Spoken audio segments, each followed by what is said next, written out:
On a quelques mouvements de flotteurs, donc il ne faut surtout pas ferrer. Il faut vraiment attendre le moment fatidique, c'est-à-dire la touche bien franche pour pouvoir ferrer. Et là, normalement, c'est piqué et puis il n'y a plus qu'à travailler le poisson après.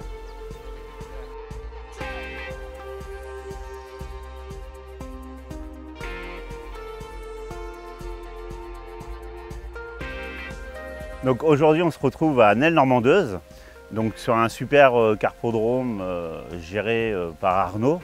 Il nous l'a mis à disposition aujourd'hui pour faire ce qu'on appelle une pêche à la patte. Alors la patte, c'est tout simplement du pelé, c'est de la farine de pelé broyée, hein, tout simplement, c'est de la farine de poisson, ce qu'on appelle un peu fish meal, etc. Et donc on broie du pelé très très fin, c'est vraiment tout simple. C'est de la farine, donc on en prend je sais pas, un demi-kilo ou voire même moins. On peut faire une partie de pêche sur toute la journée et on peut s'amuser.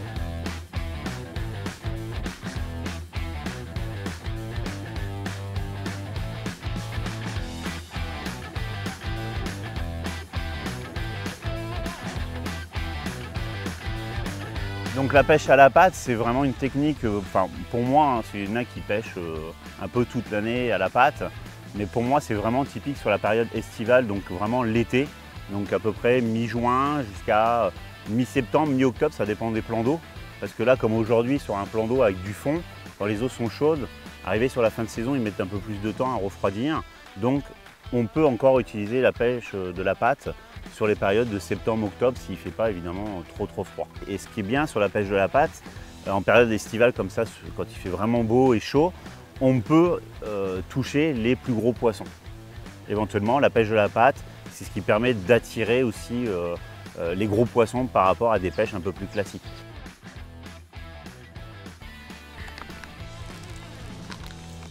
Moi j'utilise principalement la Mainline Match, hein, la 100% Expander.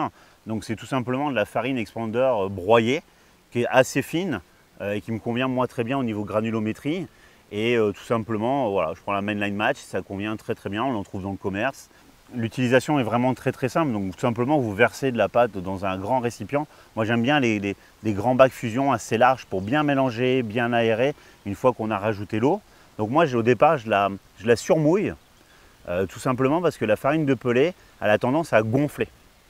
Donc en fait, je la surmouille dans un premier temps, je vais la laisser reposer 5-6 minutes et là, elle va être un peu plus compacte. Elle va avoir gonflé, elle sera compacte.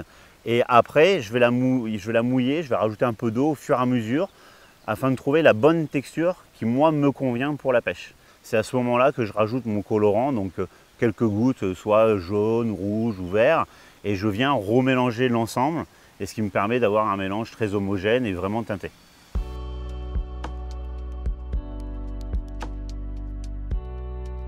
Alors moi généralement la patte sur des plans d'eau comme ça, ce qu'on appelle une pêche en pleine eau, donc sans obstacles ou des bordures mais où il n'y a pas de branches ou d'arbres ou d'autres obstacles, des cailloux ou autres, j'ai utilisé généralement une patte légèrement surmouillée qui fait qui va vraiment tenir juste ce qu'il faut à l'hameçon.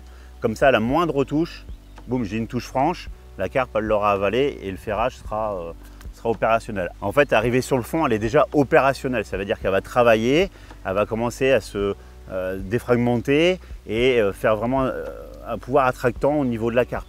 Qu'une patte qui va être un peu plus pâteux, un peu plus sèche, qui va tenir vraiment à l'hameçon pendant peut-être 10 minutes, un quart d'heure, voire plus. Là, elle va vraiment travailler très lentement sur le fond, contrairement à une amorce, une pâte surmouillée, où là, elle va travailler vraiment très rapidement sur le fond.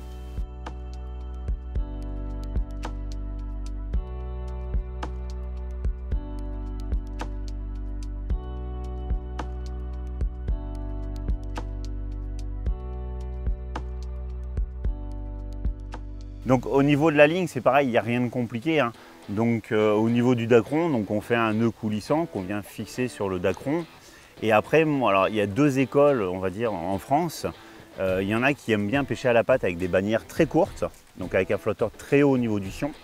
Et d'autres, comme moi j'aime bien utiliser, avec une bannière un tout petit peu plus longue, tout simplement parce qu'en fait la pêche de la carpe, on va avoir des touches très très franches. Et moi je considère que pour ceux, enfin, quand tu pêches avec très peu de bannière, la touche est tellement rapide que des fois tu n'as pas le temps de ferrer, donc tu loupes la touche dans le vide, qu'au moins avec une bannière un peu plus longue, comme la pêche de la patte c'est des ferrages plutôt un peu plus appuyés, ben au moins avec la bannière, le poisson ne ressent pas de la résistance sur le fond et donc ça évite que le poisson recrache l'hameçon en même temps que la touche. Donc moi j'utilise le N-Gauge, donc c'est un monofilament que tout le monde connaît, c'est la marque chez Gourou bien sûr. Donc c'est un fil que j'apprécie énormément depuis plusieurs années maintenant. Il ne se vrille pas, il est assez solide à la résistance et au nœud. Donc c'est vraiment un produit où j'ai vraiment confiance.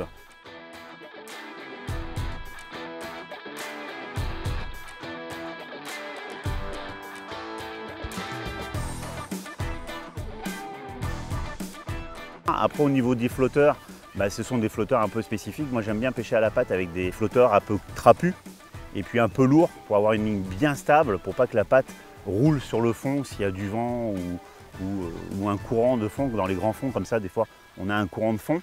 On a des antennes un peu plus longues que la normale, donc on tourne sur des antennes à peu près de 4 ou 5 cm pour avoir la vraie touche franche. Parce qu'au départ, la carpe, comme on fait une boule de pâte, elle va venir gober, recracher pour avoir la bonne dimension pour qu'elle puisse l'avaler. Donc au départ, votre flotteur, en fait, il va titiller comme ça en surface jusqu'à qu'on a la touche bien franche. Et ça, donc c'est pour ça qu'on a besoin d'une antenne assez longue pour pouvoir lire les touches correctement.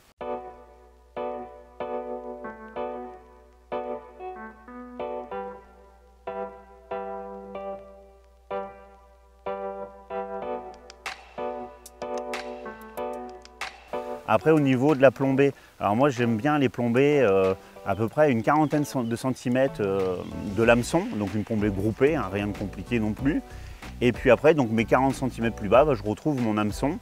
Donc moi j'utilise généralement les X-Strong en taille numéro 10, ils sont assez forts de fer et surtout bien larges. Toujours prendre des hameçons bien larges d'ouverture pour que la patte adhère bien à l'hameçon, pour éviter que si on a un hameçon à faible ouverture, en fait une fois qu'elle va tomber sur le fond, elle va se défaire de l'hameçon tout simplement.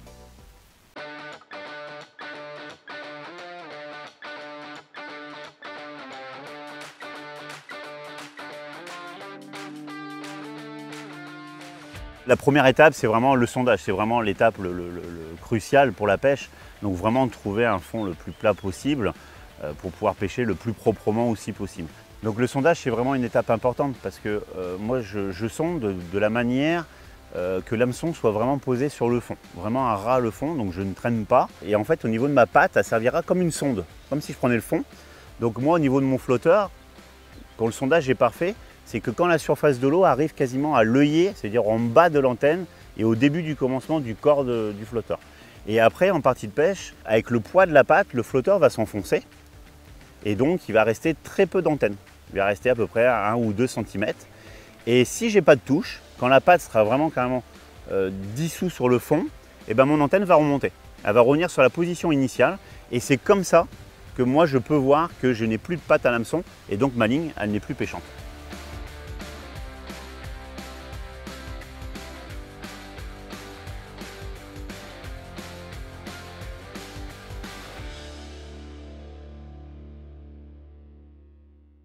Donc dans un premier temps, j'essaie de trouver une distance de pêche confortable. Là c'est vrai qu'on est en période estivale, donc les poissons ont tendance à venir plus facilement sur les bords. Donc là on arrive sur la période où on pêche vraiment très très près, voire et finir en fin de journée carrément sur la bordure, vraiment à 1 mètre du bord.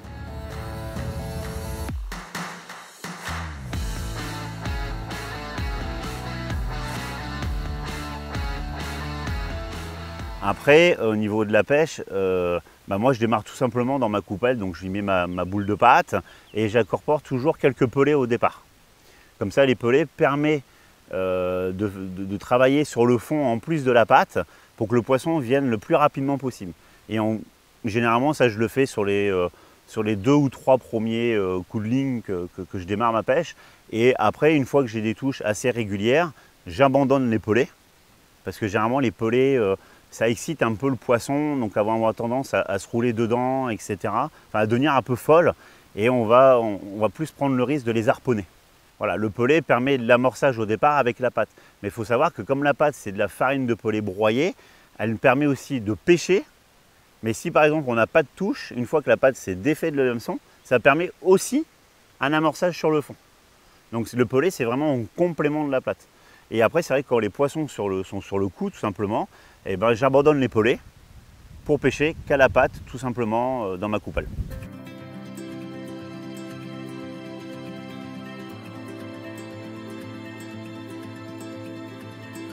Bon ben voilà, dernier poisson de la journée.